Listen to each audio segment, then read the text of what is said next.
to another episode of Spiritual Superpowers. Today we have psychic medium Cheryl Kraft on the show, also known as Opie, and she likes to help people get clarity and learn how to break down the limitations so they can attain true happiness within. So thank you so much for joining us today. Welcome to the show. Thank you so much. You've done a reading for us, and we're super excited to discuss that, as well as how you practice and just a little bit about yourself and your own personal story. Oh, I'm so excited to be here. Thank you so much for the opportunity. I just love my work, so I'm really excited to share that with everybody. You've done a reading for us, and we're super excited to discuss that. Did you want me to try to connect anybody for you? So yeah, Dawn, let's go to you. We could check in with our friend Patricia. It's been 11 months since she's passed, so I'm hoping she is open to coming through and saying something. Cool. I got like crazy energy in my solar plex when I connected to you saying Patricia. Mm-hmm. She's unstoppable.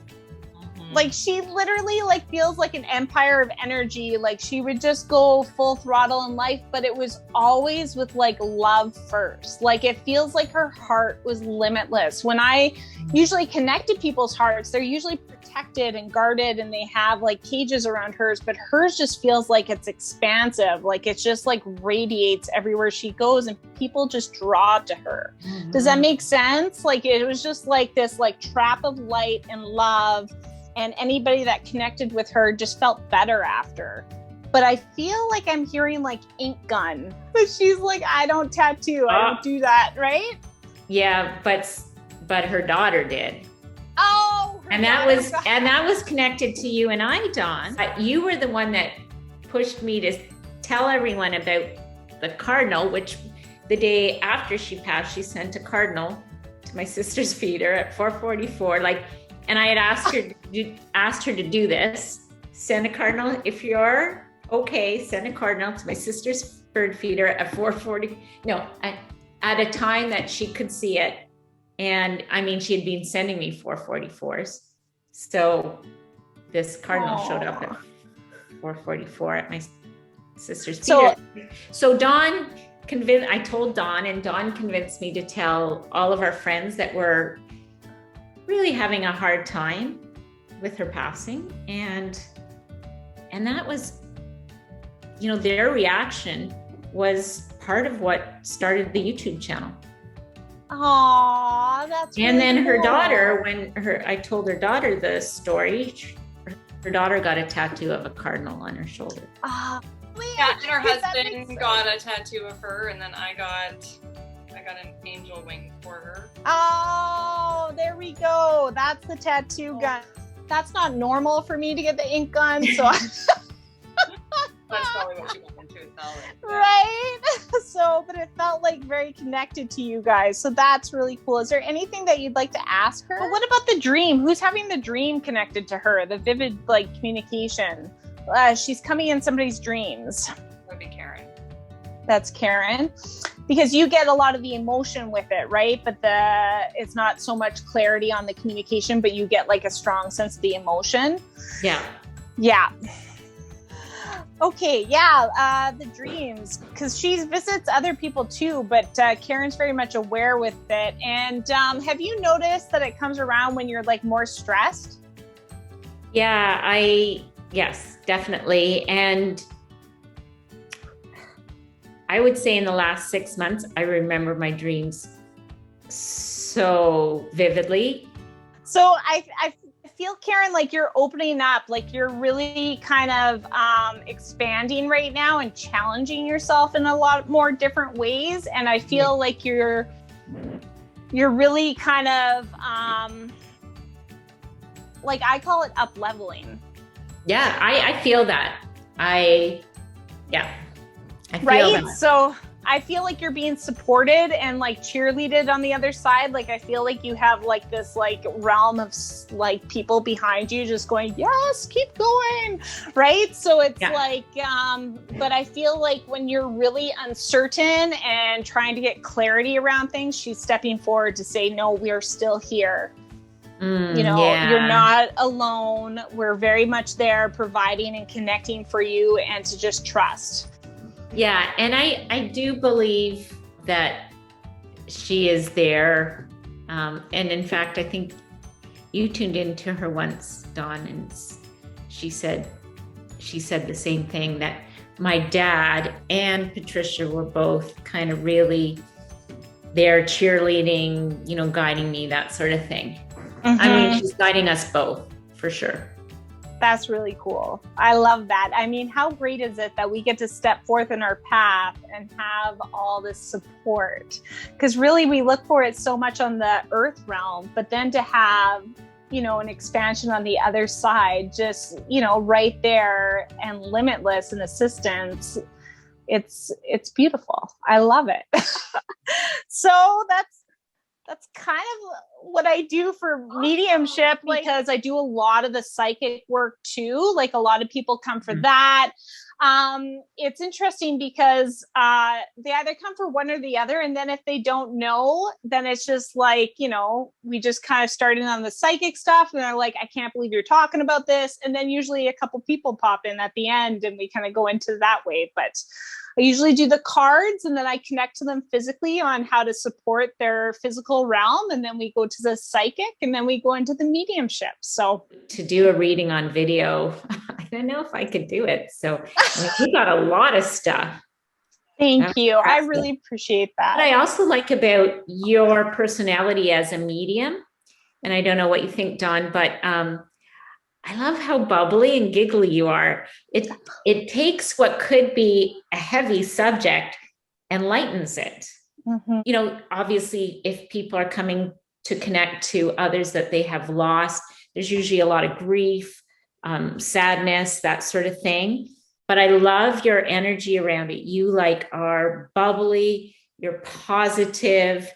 Even how you were saying, you picked out the most positive things about the people you connected to, how sweet my dad was, the big smile that Patricia had.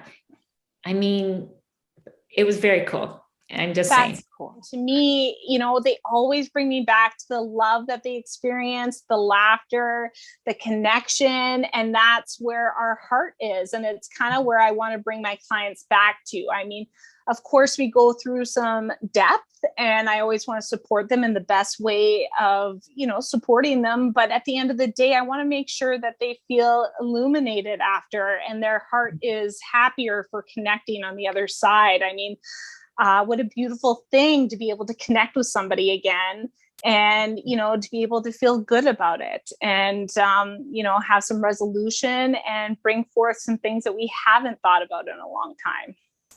The grieving process, it can be quite sad. And I definitely feel like anyone who goes to see you just ends up being uplifted and just comfortable and remembering all the good times and feeling really good about it. Thank you. I really appreciate, because that's really what I want to bring forth for people. I just want them to just be happy on that connection and to feel energized again, because a lot of times we get stuck in the depth of the grief process or missing or wishing that they were right there when the whole time they are right there and they're celebrating us and cherishing so many things that they get to share now with you. So it's an incredible thing. And, I'm just the vessel. It's really what they bring forth. How did you get into doing this? What led you to it? When I connected to my first psychic medium, it was through my divorce. And she really kind of helped me through that. And it was interesting because I was like, that's like an incredible career. That would be amazing to do. And I never really thought that that was something in my path. But each pregnancy I had was a catalyst. And I kind of had more and more experiences. As a little one, I had very specific experiences that now I have a lot of clarity around and understanding around. But I kind of shut that off as I went through my path. And then I had gone through kind of a self-exploration through the realms of my divorce and kind of pushed to learn who I was as a person, not what other people wanted me to be, which was an incredible experience. And I went to see a body talk practitioner, my mentor, Sarah Atchison. And she's like, did you know that you have abilities? And I was like, no, no way. I'm just the black sheep. Yeah. Like, if there's anything that's going to mess it up, that's me. She's like, I think you should look at taking this course. This course kind of opened things up for me, and I think it might do the same for you. And it took 4 years of me kind of sitting on it. And all of a sudden it was like, I have to do this. I have to take this course. And it was like this soul knowing and calling. And I literally had to move mountains to come up with the money for it. The timing of it was perfect. I took this course, and that's where it all began. I started practicing merging with living people. And then from there, I opened up to spirit. And thank goodness for all my friends being guinea pigs. And it rapidly developed very quick.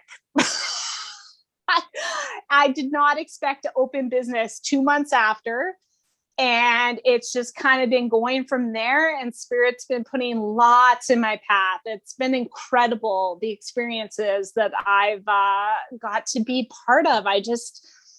I'm always honored that somebody will open up and trust me for a small fraction of their path, and just to have a significant impact on that. It's just beautiful. I just cherish every moment. So what is the strangest thing that spirit has shown you? One day I went to the grocery store. On the way back, I was passing a business, and I got hit with like floral perfume and like smoke, and like I was like choking. I had to pull over the car, and I was like, okay, I recognize you. You are front and center. I said, I'm sorry, I can't help you, but if you could send who you need to communicate to my way, I will receive you then. So the next day, somebody booked with me for 2 days later. So I'm doing this read with this client, and it's going fantastic. And it's coming to the end. And I said, like there's something else you're asking to connect with. Like I've been told if you want to connect with somebody. And she said, well, there's a coworker that I was wondering if she was going to show up. And I asked for the name, and all of a sudden, boom, I was hit with the exact same thing. I was hit in the car. And I said, do you work at blah, blah, blah? And she's like, yeah, how did you know? And I was like, oh my goodness. So I told her the story, and she died laughing because that was her coworker. They both worked there. And I kept being shown this flower. She was urgent on telling me this flower. She kept showing me 3 things. And I said the flower's name to the client, and she said, well, that's my daughter's name. It was really powerful for me because that was really early on. And I was like, wow, that's incredible. Like it was such a gift to be able to kind of like have that experience. So that's when I really kind of blew the blinders open and was like, the other side is limitless. Like we have to let go of these boundaries because they really can provide anything for anyone, So, all right. So I'm curious to know where Opie came. So, during my transition with my divorce, I ripped out the foundation and rebuilt who I was. And through this, I went off social media because I didn't really want to connect with anybody from my past. I was really vulnerable and really kind of trying to explore myself. And one coworker suggested, why don't you use your cat's name? So I did my first cat that I loved and I lost in the divorce, Mr. Opie. And it was funny because during this time I was going to the gym, and if anybody knows gym life, you know everybody, but you don't know each other's names. Right. And everybody started discovering me on Facebook and called me Opie. So that's developed into my nickname, and I hold it as an identity of who I've come into ownership of who I am. So it's kind of a badge of honor for me for everything I've gone through and experienced and stepped into. So And to me, mediumship is all about the connection. It's about connecting to the people we love and the information that serves our highest self. And so I thought, what better than OPIES Connection? Love it. That is a good story for how to come up with a name. That's so good. So Thank you. do most people still call you Opie, or have you? Yes. Yeah. Yeah. I love being called Opie. I mean, I'll receive Cheryl any day, but Opie's where my heart is. Yeah. It's sort of like me with Blue Dog Yoga. It was a dog that we, as a young child, finger painted blue. Oh, yeah. And the dog loved it because it was getting all this attention, but it makes me laugh, the story, right? So that's where Blue Dog Yoga and Healing comes from. That, that joy that you experience with an animal. I get it. Totally. It's where your heart is, right? I mean, that's a connection unlike anything else. So have your mediumship. Usually yes, an hour session. You just started doing half hour. Yeah. So with me, I do my mediumship and I have my psychic intuitive work as well. My sessions are an hour at a time, and you can book with me on Schedulicity. And we just kind of explore the intent, I always ask my clients to just come with a little piece of information that they're seeking guidance on or connection with. And usually that gets brought forth very quickly in our session. But really, I just always want my clients to have laughter and to have their heart centered again and just bring forth a lot of joy in the connection, because that's what connection should be. It should always be something that's positive experience for people. So that's wonderful. So if our viewers did want to get in touch with you for a reading, what is the best way? So I have a booking app on Schedulicity. You just look up OPIES Connection, OPIES Connection. And I also have Instagram and Facebook as well. Whatever's most convenient for you, you can always shoot me an email too. And that's opiesconnection@gmail.com. Wonderful. Well, we will be sure to put all that information down below in the description. Thank you. Everyone scroll down. Book in with Opie. Yes, I'm here to receive. Let's explore. I love it. So that's it for another episode. Thank you, Cheryl, for coming on the show and sharing your story. Thank you so much for having me. That was just amazing. I just love your channel. And thank you so much for sharing that with my journey. And we'll include all of Cheryl's information in the description box below. Now, if you like this video, make sure you like it and subscribe so you don't miss an episode, and make sure you hit that notification bell. All right, so we'll see you guys next time. Bye-bye.